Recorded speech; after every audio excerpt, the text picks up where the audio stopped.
Hey guys, welcome back to my channel. My name's Erica. If you're new here, welcome. 1 month ago I posted a Stockpile Tour video. Some of y'all really tore me up in the comments, telling me how awful I was for having all this stuff, and I explained I had a big family, but you know, that didn't matter. So this picture you're looking at here is from March 23rd, 1 month ago. I thought it would be fun to do a little video and show you how in 1 month of quarantine, we have used up a lot of our stockpile. If you haven't seen the Stockpile Tour video yet, I'll put a card at the end of the video so you can watch that when this one's over. So if you want to see what 1 month of quarantine will do to your stockpile, just keep watching.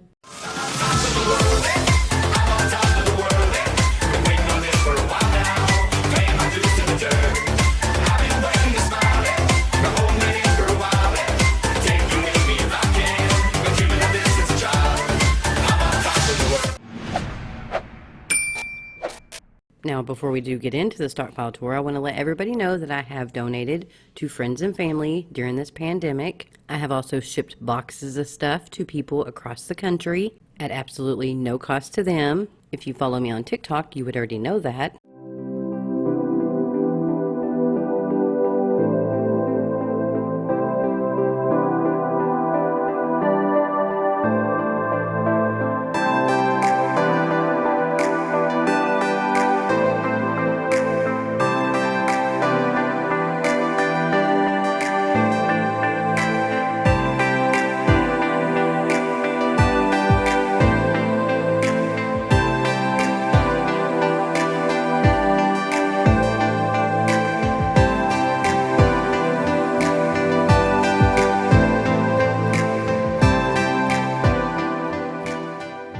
And with that being said, I want to thank everybody for telling me what a horrible person I am.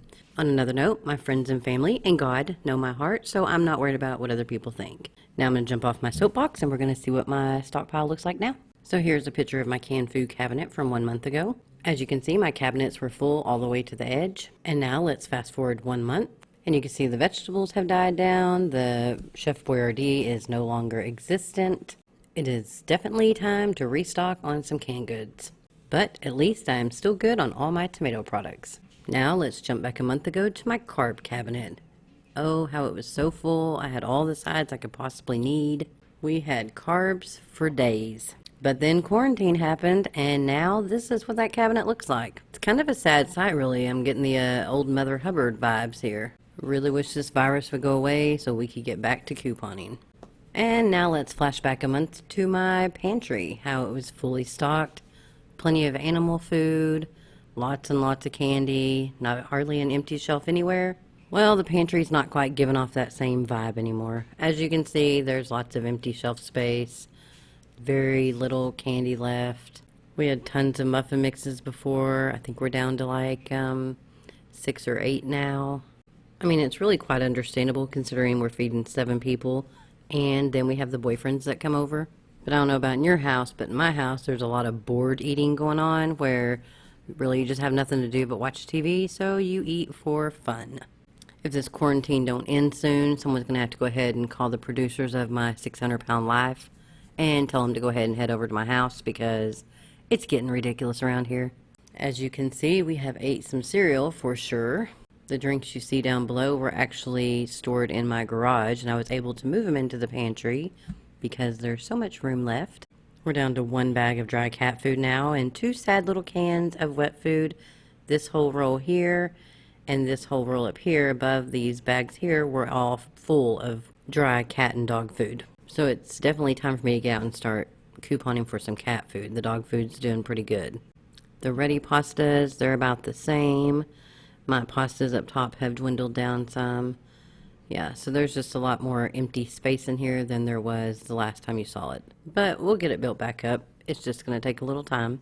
I've actually had a couple of small grocery deliveries during this 1 month of quarantine. I've actually not really left the house much at all. Let me know in the comments down below. Have you been going out shopping or have you been staying in?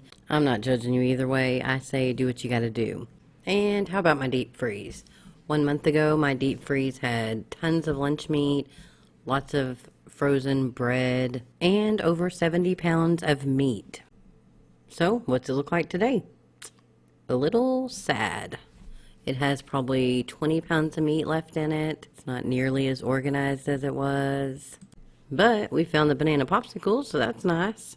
Yeah, the deep freeze was full all the way up to the top. Now it's not. This was stacked high full of hamburger meat and sausage. Now it's not. Definitely time to get back to the store. And I know someone's going to come at me saying, you don't need to be back at the store.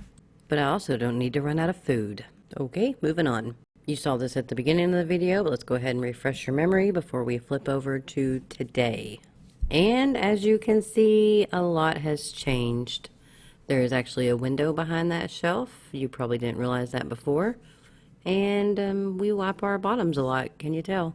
No, not really. In reality, toilet paper is the thing I've had to help out the most with for people, because you just can't find it. I don't know where it's at, but it's not in the stores. And as you see, I have empty pegs. That's something I hate to see.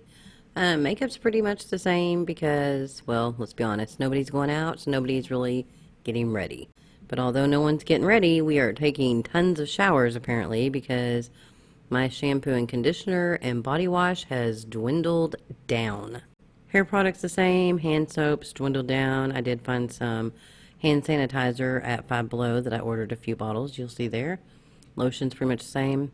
Now this bottom shelf where the maxi pads are, remember I had those big huge packs of toilet paper in the other video? Those are gone. I had one on each side of the shelf and they are both gone. I ordered those maxi pads from Walgreens. It took almost 4 weeks to get them.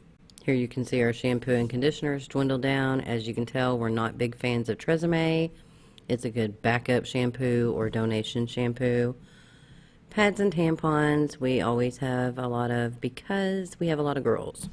And believe you me, we are not going to run out of those things because I'm not putting up with the grouchiness that would come along with that. So here's our paper products.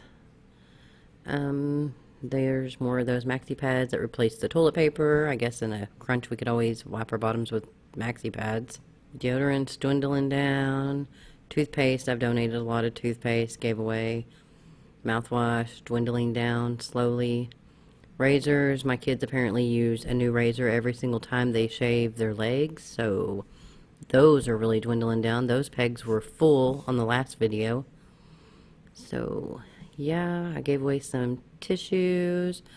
Everybody has been stocking their rooms with these Airwicks apparently, because they've just up and disappeared. The way these kids go through things, I kind of wonder if they have a black market store somewhere out there just selling my random stuff without me knowing. So yeah, this is a much shorter version of the last video, but this is an update as to how my stockpile looks after 1 month of quarantine. Okay guys, that's just a quick update of my stockpile after 1 month of quarantine. As you can see, we have used up quite a bit of stuff. It definitely wouldn't last us a year, that's for sure. I'm sorry for being on the soapbox this video, but geez, you can only take so many negative comments towards you before you've just had enough. It is just mind-boggling to me how many people come on the internet just to go on people's pages and talk so negatively about other people. And it's not just towards me, it's toward other couponers, it's towards vloggers. Everyone feels entitled to tell you what to do with your stuff, your money, how you should raise your children.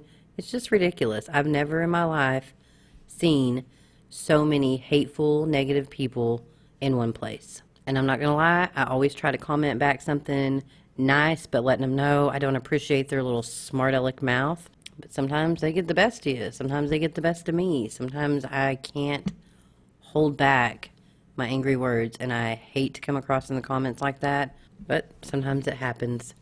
So here's my advice to everybody. Please don't go judging people because they're out shopping right now.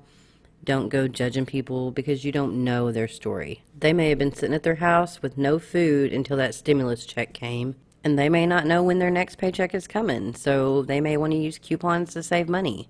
Don't judge people. You just don't know their story. Your life may be perfect, and that is awesome. I am so happy for you, but I can assure you, not everybody is nearly as lucky. There are some people out there truly struggling through this, so if you can do one kind thing for someone, that could mean the world to them. And really, if you want to do something nice for someone, you can start right here on YouTube. Go to one of your favorite creators' pages and leave them a honestly, truthful, nice comment. Because every creator out there is getting so much hate through these comments since more people are sitting down watching YouTube 24/7 now, that those hate comments speak so much louder than the nice ones. You read the nice ones, you appreciate the nice ones, but then you get that one hate comment that just hits you to the core, and it stands out 100 times more than the nice comments. So just don't be an ass, be nice. And until next time, bye.